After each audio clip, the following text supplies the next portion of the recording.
Hey, how are you? I just wanted to touch base on specifically debit cards and then also a little bit on charge cards. I remember last video we talked about loan interest and fees, and we also talked about an example which had kind of like a reverse fee and then also interest when you had a debit card that would give you more interest versus one that would give you more cash back for like the reverse interest. Reverse fee.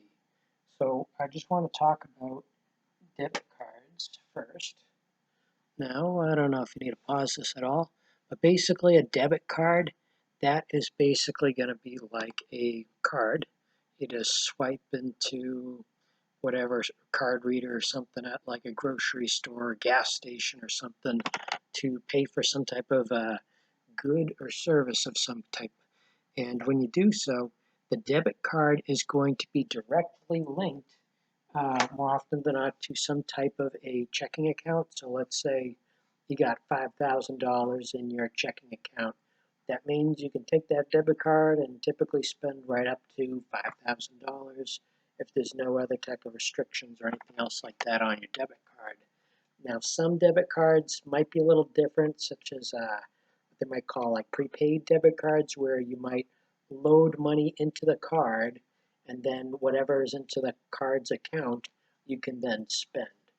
Um, so let's say I wanted to buy, let's say, I don't know, ride-on lawnmower or something for say $3,000 or something, I don't know, whatever the cost is, and you use a card, and you got 5,000 in your account. Swipe the card, you can go ahead and buy it. Now let's say you only got 2,000 in your account and you try and do so, it's going to typically reject you. So it's basically your spending is tied to exactly what you have into some type of a checking or savings account you have the debit card tied to. And you can also use the debit card to put into an ATM per se and take out a certain amount of cash or whatever per day and have physical cash if you prefer. And there are also prepaid debit cards where you load money onto the card and then you can spend with the card versus just having one that's continually linked to a certain checking and or savings account of some kind with a specific bank. Now, also just to bring up another thing that often people might mix up with credit cards is charge cards. You can pause this if you need. Now, basically, with a charge card, you have a card and you might have a particular limit that might be set by the charge card issuer. So you got some type of a card, you can put it into some type of a card reader of some kind to buy certain goods or services. Say you go to a record store to buy a record and you put the card in a card reader to buy whatever records or something you need. It will end up charging you on the charge card whenever the statement is due. So let's say it's Monday and the statement isn't due till Friday.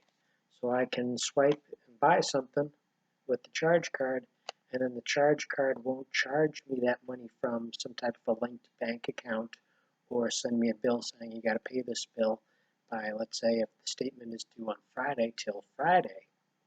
Meanwhile, with the debit card, if I use a debit card right there on Monday, it's going to take out that money right there on that Monday, typically speaking, whether I've loaded the money onto the card or the card is simply issued by the bank that also has the checking and savings account or one of the two or both, and it's connected to those accounts, and I got $5,000 and I buy something for $200 and it takes that 200 out right that day, right out of one of the account, or right out of your account.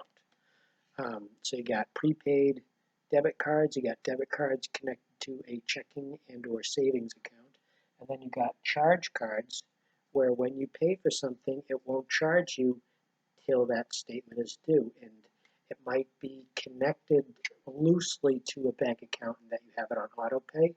So Friday, it's going to automatically charge your bank account for whatever it is that the bill is due on Friday.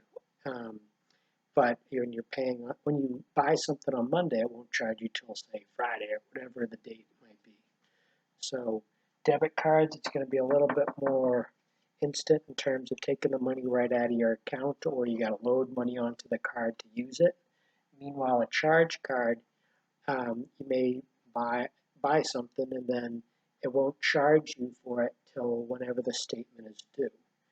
The other thing with a charge card is your spending limit, because it's not as directly integrated into like a checking or savings account, or you're not loading a certain amount of money onto the card that you can spend up to on it like a debit card. What it is that you might have a certain spending limit. So let's say you're approved for like a $2,000 spending limit or something like that, and you try and buy something for $3,000, it'll reject you.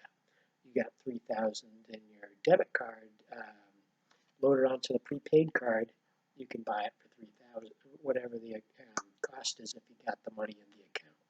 Or if you got a checking account with $2,000 and you want to buy something for $2,000, you can go right ahead and use that debit card. You don't have the money on the debit card, you can't buy it. Now, if you don't have the money in the checking account and you use the charge card, as long as it's below the certain spending limit the issuer might have, you can make that charge, which can be dangerous for some folks in that they can spend more money than they have in the checking account. Now, if I buy something Monday and I get paid Thursday, so that I'll have the money in the account by Friday when they go to charge me, that might be fine. But if I don't, you can get yourself into trouble. So you got the charge card and the debit card. Basically, both of these, they're supposed to be paid off in full. Charge card, you buy something for $2,000, when the statement's due, you got to have that $2,000. Debit card, when you buy something for $2,000, you got to have that $2,000 in the linked account or loaded onto the card if it's a prepaid debit card.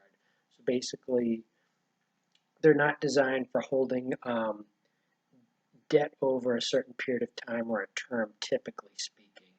A common issuer of charge cards would often be, say, American Express, though they also offer debit cards and credit cards. Now, I haven't talked too much about credit cards just yet.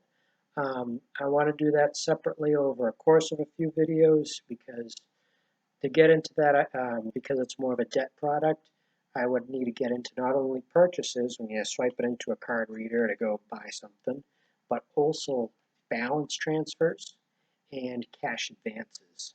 Because, debit card, you can put it into the ATM, take the cash out of your bank account or something if it's linked to your bank account. It's a little different with a credit card. And a charge card, people may often mix up with a credit card, and in some ways it has similarities to a debit card, which is why I wanted to touch upon that here. But main thing is I wanted you to understand what is a debit card and understand a little bit about what a charge card is. We won't get into credit cards just yet, but we'll do that soon. See you later.